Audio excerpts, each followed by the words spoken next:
Hello, and welcome to Third Eye Thinkers. I'm your host, Michelle Welch. Hi, I'm your host, Megan Benanti. Thanks so much for joining us today. Today, we have a really special guest. We have Eleanor Piper joining us. And she is the creator of the New Era Elements Tarot. So we're really excited to have her on board. And it was kind of crazy because I fell in love with this deck and I really wanted to have her come or be on the show. And it turned out she lived in Allen, Texas, which is not far from Dallas. So, That's correct. so we had the pleasure of bringing her on board. So thanks for joining us, Eleanor. Thanks for having me. Excellent. So I want to start off with a little bit about Eleanor. We have the biography here. She was born in Germany, and she is the musician to a musician father and an art instructor mother. She grew up in a home where artistic expression of any kind was strongly encouraged and received training in drawing, sculpture, music, and jewelry making from her parents. In college, she continued her education in art, though she chose the career of an art historian rather than an artist. In 1987, she obtained a PhD in art history from the University of Münster in Germany, with a thesis detailing the influence of the art of William Blake on the oeuvre of Dante Gabriel Rossetti. During her research, she had formed ties to the United Kingdom and the U.S., and in 1998, she emigrated to the United States to join her English husband on an assignment. She eventually settled into a consulting position for a large American IT company and later started her own consulting firm, but continued to pursue her artistic interest in private, concentrating mostly on drawing, stained glass work, art glass, and jewelry making, and taking commissions as time allowed. So, and now she has created the New Era Elements Tarot. So thanks for joining us. All right, thank you. So, Michelle, you want to start? Oh, well, first of all, I just love your deck. So when Megan and when I got it in the store in Soultopia, immediately, well, actually, it was U.S. Games. I was talking to Lynn and Allison with U.S. Games in Denver at the INATS conference. Mm-hmm. And they were like, you've got to see this deck. And because I'll go over and we'll just hang out and I'll go through all the decks because I do order a lot of decks for the store. And I was immediately drawn to it. And they said, really and truly, it's such an interesting take on traditional symbolism, but bringing it into the new era. Mm-hmm. And so could you explain a little bit about that for our listeners? Because that's really how they kind of pitched it before I even opened the deck and looked at it. Mm-hmm. And it really appealed to me. So I've been working with the tarot for many years, and there are a lot of traditional decks around. Like most people, I started with the Rider-Waite deck, like we most do, graduated to the Thoth deck, which is kind of still my go-to one if I'm using with one that's commercially available. And what struck me always was the fact that we are using the tarot to solve everyday problems for modern people, for ourselves, for our friends, maybe for our clients. And we are using unicorns and lords and ladies and princes and princesses and castles and falconers, and it's all beautiful, but it's all a big grand fair. My problems have to do with my job, with my sick child, with my divorce, with my broken car. They are very modern problems. Mm-hmm. And so I wanted a deck where I can pick up a card and it speaks to me about what's around me right now. I have a rocket in there. I have a marathon runner in there. There's a fighter plane. So there's a lot of stuff in there that really defines our modern reality. And I wanted that. The other part that I wanted was I wanted to work with the elements directly rather than with swords and wands and chalices and pentacles. Mm-hmm. And so I took the wands back to really be fire, and most of the motifs that I chose for the pip cards really have to do with fire, combustion engines, stuff like that. Yeah. And then finally for the majors, I wanted to have something that wasn't just Central European white. So I really wanted to go to Africa. I wanted to go to India. I wanted to go to, New Zealand. And so I really wanted to show this is actually a world experience. Because again, we live in a diverse society. We are not surrounded by white people in most cases. And so that's part of modern reality as well. So to me, it was bringing those different things together, which seemed to be disparate elements, but I wanted something that had cohesion and made sense. And so I never really intended it to be, but it's become my go-to deck as well. So if I actually pick up cards and do a spread for myself, sounds terribly egotistical, but or self-conceited, but I'm actually using my own cards because I'll pick them up and I have this visceral connection, and I'm hoping that people who use the deck will have the same. Oh, I think they do, very much so. And you shouldn't feel conceited about that, because I think that a deck speaks the language that we need to hear. So I actually have my clients pick the deck they're going to work with, and they're always in nondescript bags. But to me, the message that comes out of this is so powerful. And I saw the influence to the Thoth deck in this, but you had the 8 and 11 are different than the Rider-Waite. It's 8 is justice and 11 is strength. Why did you choose that? Well, it's kind of interesting because like I said, I actually started with a Rider-Waite deck, and then kind of when I moved over to Thoth, it seemed that, and Crowley kind of, reversed the direction. He went back to the old Marseille deck and some of the prior decks, which actually had the 8 for justice and then 11 for strength.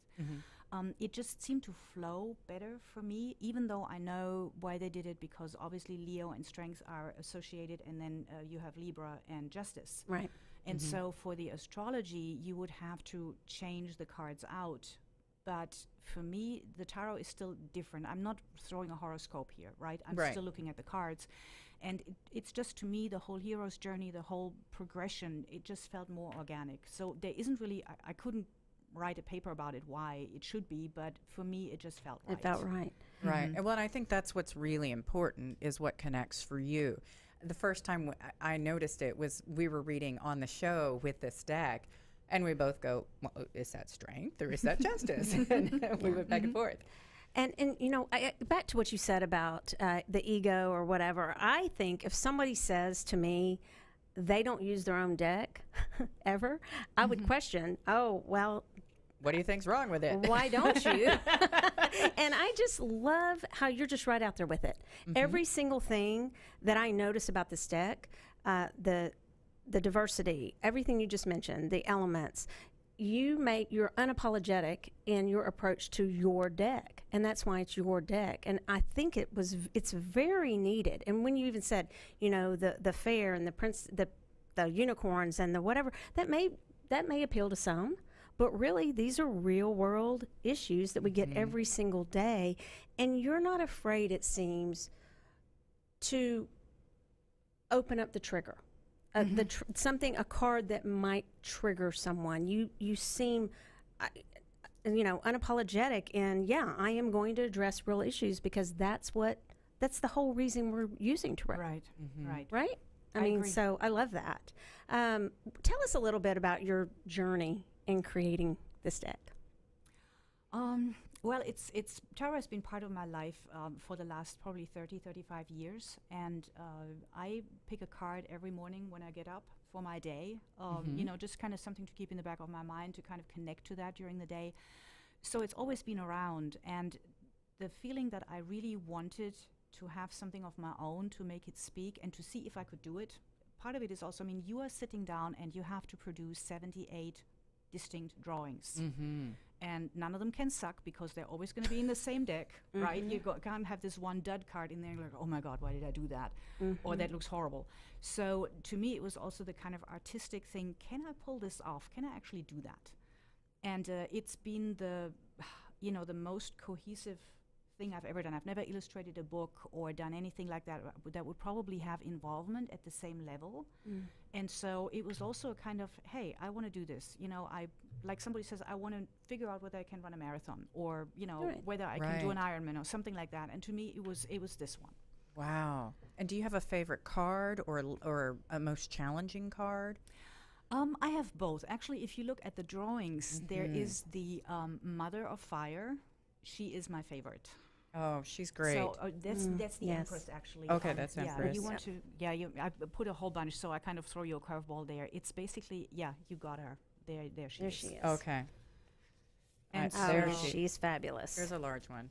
So we share kind of at least the same kind of zodiac sign for our birthday, and so to me, as a Leo, the Queen of Fire or the Mother of Fire has always been my go-to character. So for many years, when she comes up in a spread, it's like, oh, that's me. So where do I fit in everything else? And so picking her and having this incredible face, this dignity, this She's not an easy character. I mean, I don't know if I would want to meet her in person, but Yeah. you know, so she was amazing to work with. So I Wow. really enjoyed that. Where were your where did your models come from? Are these people that you know? Some of the models that I used are actually from my own photos, Uh-huh. but some of it is actually stock that in some cases I even bought a Oh, particular okay. piece of stock. You know, it was just, it appealed to me. I wanted it, you know, and it seemed to fit into the deck. So it's a bit of a mixed bag, but I also wanted something where I didn't run into any copyright issues. So Oh, absolutely. yeah. Yeah. The artwork is absolutely beautiful. You are, I know you know this, but such a talented artist. Do you sell the prints? Or these you are done that? originals. The originals, do you sell? So the originals are all still with me. Mhm. I actually I wouldn't mind selling prints, and in fact, my contract with US Game Systems says that they have the rights to the deck, obviously. Mhm. But if I wanted to put this on coffee mugs or mouse pads, or I wouldn't want to do that, but you know, prints, I can still offer those. so. Yeah. I don't know. I can't. I think she's a little too dignified for the She the would mouse not go pad. on a coffee I mug. don't No. think she would have any part of that. Okay, so I just pulled up the Two of Cups here, and Love this it. came up one day. Now, what compelled you to do the two seahorses? I would love to know the story behind it. So in the toss deck, the card is love. Uh-huh. Right, two beings coming together. So I wanted, first of all, I wanted something aquatic because, again, the Suite Right, of it's Cups water. is with water, and I've always loved seahorses. And so every time you take me to an aquarium, I'm going to just be in front of the seahorse, you know, aquarium, and you just can't pull me off of it. And so I really wanted to draw them. And what I also like about seahorses is the fact that they actually mate and bond for a long time. And so when they're together, they will greet each other in the morning. They will dance together. As a woman, I also find it kind of cool that the guys are actually the pregnant ones. You know, Yes, kind we of talked about seahorse that. ladies have it a little bit easier. Yeah. And so I just liked how these different concepts came together. You know, and to me, it seemed to be the right embodiment for the card. Plus, it was really fun to draw those little fellas. Oh, yeah. Well, to me, it just takes the meaning to a whole nother level with the idea of the male being pregnant and, you know, that kind of role reversal. And so I just thought it made the card so deep. Yeah, Oh, that's so many layers fascinating. to that card. Mm-hmm. How long does it take you to, well, I'm sure each one may be different, but on average to do a drawing like that? So on and off, probably it comes to about 8 to 10 hours. Okay. And you had Fabulous. actually an interesting point there as well. I try to be a little bit less. I talked about, you know, diversity. I talked about modern. I think the fact that you have the love card where maybe the caring part is the male is a little bit, you know, kind of going in that direction as well. You probably saw, like in Temperance, I didn't bring that, but the Temperance card is a young man as well. I you know, love that. Yes, yes, doing I do love doing a that. sun ritual in the river when normally it is Yes. a woman standing in the lake. So I've done that a couple, not every time, but a couple of times I kind of said, you know what, I'm going to do something a little bit different. And Yeah. I guess the love card was, you know, one of those as well. Yeah, and here is the Temperance card. If you want to show that one, Megan, or here, I'll Okay. do it. I'll see if I can get it in the camera. And so, yeah, a difference there too. I love, again, more diversity and taking a different approach. I love that. You want to talk a little bit about your devil card? Because that's definitely a topic of conversation. Yeah, so that was probably my hardest card, and it's gone through most of the modifications, transformations. It's also been a card, I talked to some people online about it, where I think it triggers people. So some people had real issues with it. And it's kind of interesting because when I own the Thoth deck as one of my go-to decks, Crowley made the devil card so positive. Right, it was liberation. It was the spirit of chaos. It was untrammeled sexuality. It was, I think, for him, growing up in a very Christian background, it was a very liberating card. For me, it is an extremely negative card, and so what I'm looking for is what price do we make others pay, and what is the price people pay for us. Could you describe it for our listeners? Sure. So what I wanted, first of all, the traditional deck card is typically a horned person, you know, Baphomet sitting on his throne, and he has two little humans chained to his throne. So you have this demonic presence. And to me, that takes evil and says, well, that guy made me do it. You know, the little Right. devil sitting on my shoulder, you know, or this demonic being made me do it. And it's like, no, you know what? You made that happen. So this card actually, for the foreground, I went through a lot of permutations. Eventually, I settled on the Rwandan genocide. This is actually an image that I found of dead children. Very moving. Oh. It is. So- It's a very moving card, and I'm going to have to very much validate and agree with you about that death card, or excuse me, the devil card. And not only did it's Crowley, right, do that, but it's also nowadays a lot of readers. I actually had when we would dress up for our Soultopia Sensation fairs, my son dressed up. My husband dressed up as the devil one time, and he walked around. It was interesting because we were dressing up as tarot cards, and he walked around and he was saying, it's only a transition, and we were kind of being a little cynical about that because so many people will dismiss death and the devil cards as being just foo-foo, and they'll talk about it, oh, it's just this, like it's so light and it's no big deal. And they almost just want to Pollyanna the cards instead of, again, saying, no, there are real issues here. Right. Well, and I think if we take this to modern times, we have seen pure evil. My background is I was raised in Germany, and at age 14, they packed us all on a bus, and we drove to Dachau, and we went and saw the concentration camp and the ovens. This stuff is out there, I was still in Germany during the Yugoslavian Civil War, where the Serbs put the Muslims in pretty much concentration camps, where they found mass graves. And like Rwanda is another one. So, one of the things I actually had up there, which I took off because my mother said I should not go there, was I had the banner that's on the ISIS flag.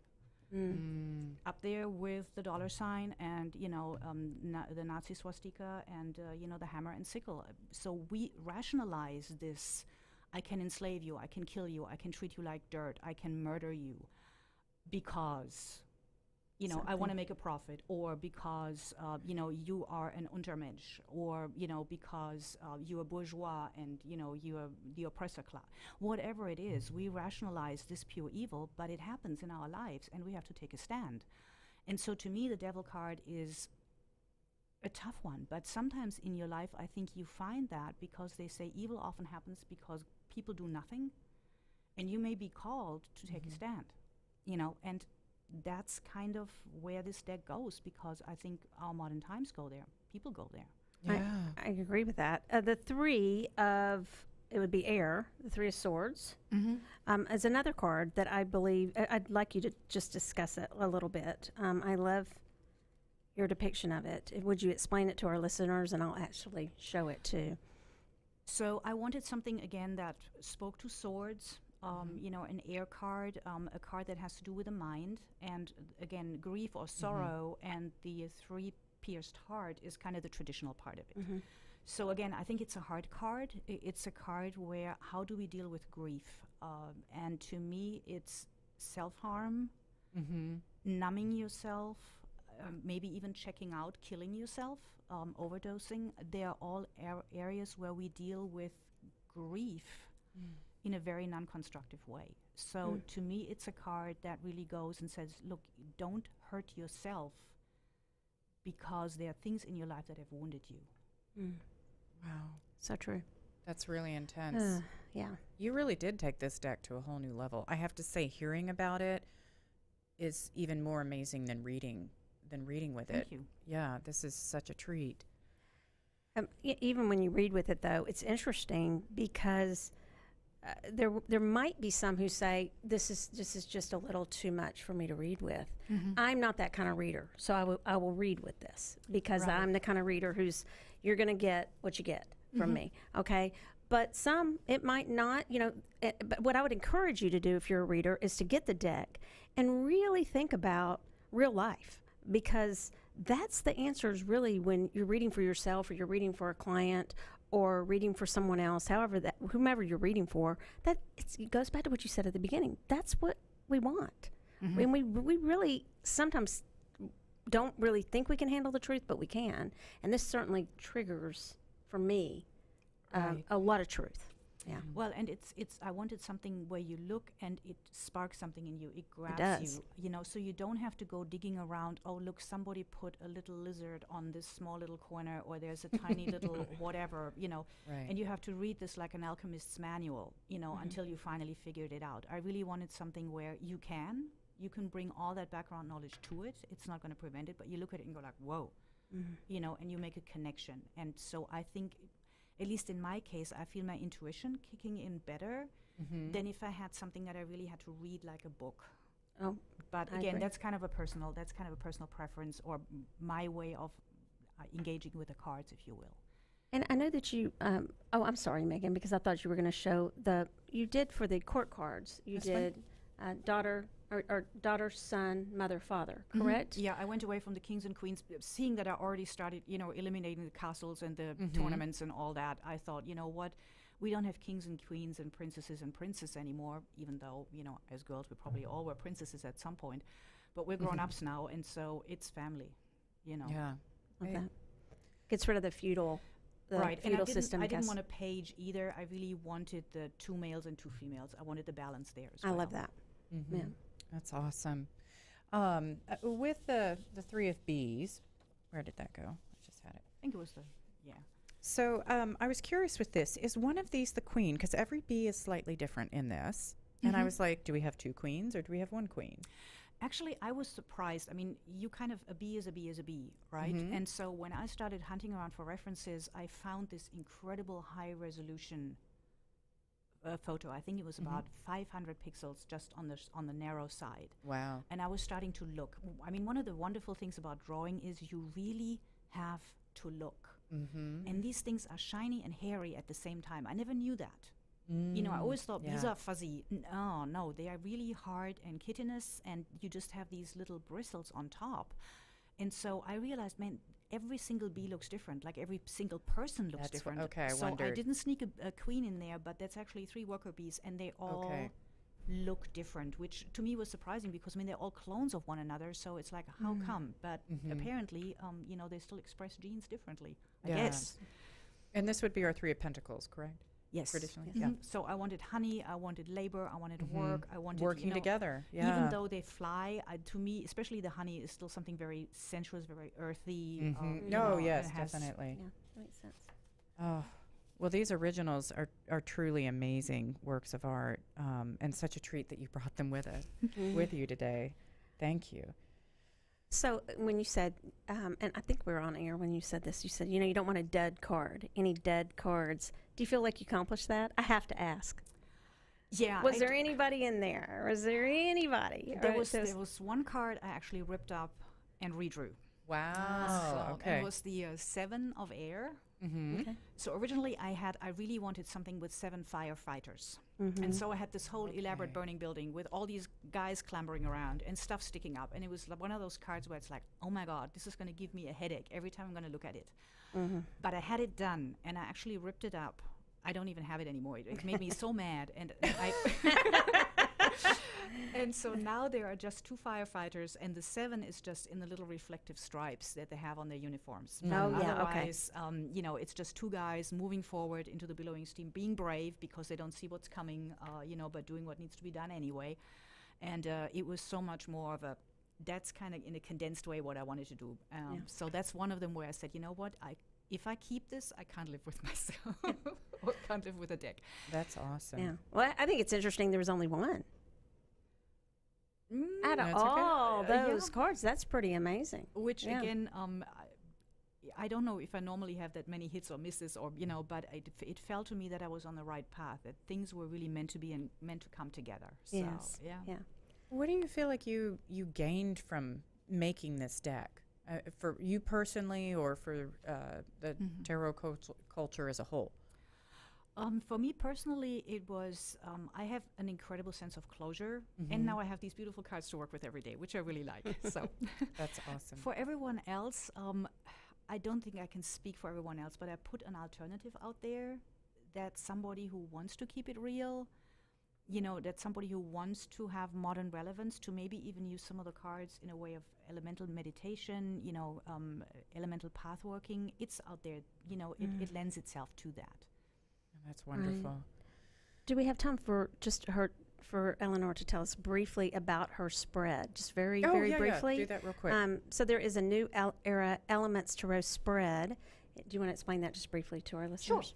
So that was actually something that I hadn't even thought about including, but the great people at US Game Systems said, hey, if you have a spread that you would recommend with this deck, let us have it. And I said, yeah, sure, I'll share what I do. So this is one that takes the whole elemental message of the deck by basically putting 4 cards at the 4 corners. And so you have fire, water, air, and earth. Again, corresponding to fire, to your will, to your loyalties, to what you actually try to accomplish. Air, looking at your rational thoughts, how do you think this through? How does the problem make sense to you, or how do you try to make sense of the problem? Water is your emotions, maybe the things you even hide from yourself, your secrets, stuff that you are not really aware of that's kind of under the surface. And then earth, any kind of material bearing, your health, your stamina, maybe financial considerations, job considerations. And then in the middle, you have basically a cross of 2 cards. The first one being, here is what the problem is, what am I facing? Then you're looking at the 4 aspects of it, if you will, related to the elements, and then you have an outcome card. So it's really simple, but it's something that seems to work, and it seems to kind of jive with the elementary orientation of the cards, if you will. Yes. It works for me. I've really enjoyed using it. So okay, that's great feedback. Yeah. I just put it out there, so I hadn't really heard anything about that. Well, there's some feedback, and I also love it's not with your deck. This is not just a little LWB. It's actually a little book, but it is a book with substance. I do read the books, and so I really I enjoyed what you wrote in your book. So. And for those of you listening, too, if you're not actually looking at the deck, this deck is in black and white and sepia tone. Yeah. So it also really leads your imagination to kind of dive in and explore the different, the depths of, or the values of that are changing in there. And it's really powerful in and of itself. And I always thought that I would need color, and I actually really, really love working with this deck. Yeah. Me too. It's been something that people actually asked, do you have sometimes I get the question, do you have the cards in color? And it's like, I could probably go and start putting, watercolor washes over them. But the problem is you typically take some of the really fine detail of the pencil drawing away from it, because it's still a body color, it's not a glaze. And so you might gain something, but you also destroy some of the original drawing, and the values of that. So we decided eventually to leave it as it was. I actually had a discussion about this with Jennifer Kaplan from US Game Systems. Right. Yeah. Well, I immediately thought of the movies. Where they'll put them in color now, and I'm like, oh, take it back to the black and white. I know it doesn't lose all the fine detail of the sketches, but they actually did start as sketches, many of those scenes in those old movies, and I immediately thought, oh, no, don't run. We're going back to Kansas. It's good the way it is. Yeah, let's just leave it in black and white Kansas, right? Yeah, that's what exactly. Makes sense. Yeah, and I think, if you really wanted to go and start with color, you probably would want to pick a different technique as well. Rather than doing a full detailed drawing and then washes, maybe you really want to start and actually do watercolors or acrylics or something like that, where the medium already has the color built in, if you will, rather than kind of a post-op, fix. Okay. What's the biggest word of wisdom or words of wisdom that you could give someone that wanted to create a deck? Go for it. I love it. And make it, first of all, I think my big threshold was, and I'm sure other people face that as well, there are hundreds and hundreds of decks out there, spanning hundreds and hundreds, of years. And so the first threshold is, can I even say anything in the face of all of that? And so my thing would be, you do not have to draw the ultimate card. Nobody can do that. There's too much there. Cards have been taken different direction. They mean different things to different people. So draw the card that's right for you, and again, use whatever medium you're comfortable with, use whatever technique you're comfortable with. If you want to do collages because you're not the biggest drawed person, heck, do collages, right? If you want to make stick figures, one of the decks that's absolutely blown me away was actually the deck that they used on Penny Dreadful.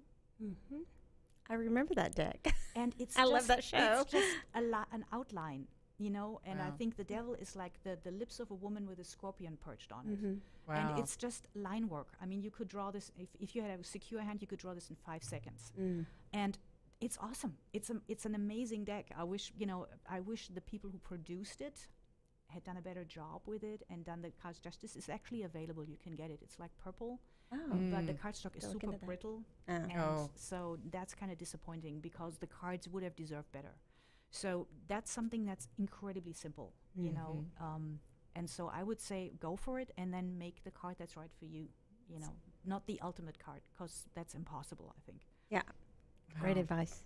Yeah, so we're getting close to the end, and I would love for people to be able to connect with you. What's the best way for people to connect with you, or places to get the deck? Of course, we have Soultopia, where We it's have for it. sale. That's where I got mine.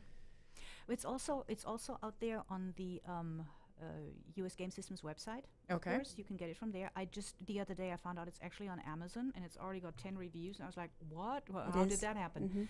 So it's out there, and then you can actually find me on DeviantArt.com, the big artist community. Yes. And my handle there is Alligator. Now that's ELLYGATOR. So Yeah, I not thought that was alligator cute. with an A, but alligator with an ELLY. Okay. And so you can Clever. look me up there. You can actually see all the cards there, and just a little bonus. This thing, the little booklet you showed, they made me cut that down. They were like 10,000 words. Do it. And so I've been slicing and dicing and hacking. The original, which is way longer, it's like War and Peace, man, is actually a PDF on my DeviantArt page. Oh, excellent. So- Good to know. That is a treat. Yes, it is. Absolutely. Oh, that's So it has awesome. more about why I chose what I did. You know, it's not just the meaning, but it's like, hey, this is why. The research, You know, yeah, and the Yeah. thought process. Excellent. And when you are buying decks, to all our listeners, please do support your local shops. We Oh, find that thank really you. important, and it keeps businesses strong, and we get to be able to interact with our creators, and it keeps it special. So Thank you. I think one of the things you have online is typically also you can only see maybe 1 or 2 cards. You know, if you have a store, quite often they have a demo deck where they will actually be happy to show you what's there, can advise you, and so you know more about what you're buying. I think that's kind of the thing. You know, a lot of stuff is super to buy online, but clothes and tarot cards. And No. crystals. And You know, yeah, and crystals, God. same Oh, yeah. thing, I will say, because we have people come all the time going, I bought this crystal, and we're like, oh, okay. But yeah. And I got some really lame decks on Amazon recently, and I am super disappointed. I sent them back. So So, and we work a lot. Soultopia works closely with U.S. Games. We really like the people there, and we order a lot of things from U.S. Games to have in our store, and that's how we found you. Yeah. Yeah. So Well, I mean, they treat their artists really well. I had a fantastic creative relationship with them. I mean, what you see, like the box, the booklet, basically what I gave them were the drawings that, you know, you've just shown. And they did pretty much everything around it, you know, but again, not just steamrolling me. It was like, are you okay with the typeface? Are you okay with the way the card frames look? Are you okay with the box? I approved everything. They were Nice. super open to my suggestions. So if you did produce your own deck, see if they'll, you know, if they'll actually make it happen for you, and I think you're going to have a great experience. yeah, they're great That's people. awesome. Yeah, and it's a nice solid box. You know how we are about our boxes. Yeah, we are very picky. I'm a very, and so are our customers. They're getting very picky about these. I even like how just the little where you can. You The can pull it thumb, apart. the Yeah, little it's got the person- finger. Not holes. every deck thinks of that, and they did, or you did. So it's great. Yeah. Beautiful deck. Well, thank you all for listening to us today, and thank you, Eleanor, for joining us. It was a lot of fun, and it was great to actually talk to people who've been using the deck. I mean, normally I don't really interact with people who, you know, actually do active readings for clients or work for themselves. So it was nice to see what your experience was, and you know, the kind of journey that you've taken with the cards. Oh, thank you. Thank you. Yeah, no, that's awesome. So you all have been listening to Third Eye Thinkers today. If you haven't subscribed to our show yet, please do so. And don't forget to give us a 5-star review if you've enjoyed everything you heard. And we'll be joining you guys next week with live readings. So please tune in for that. And remember to type in your Facebook questions for us during the show, and we'll follow up with you as best we can. And I think that's it. So we'll be seeing you soon. Thank you. Bye. Bye.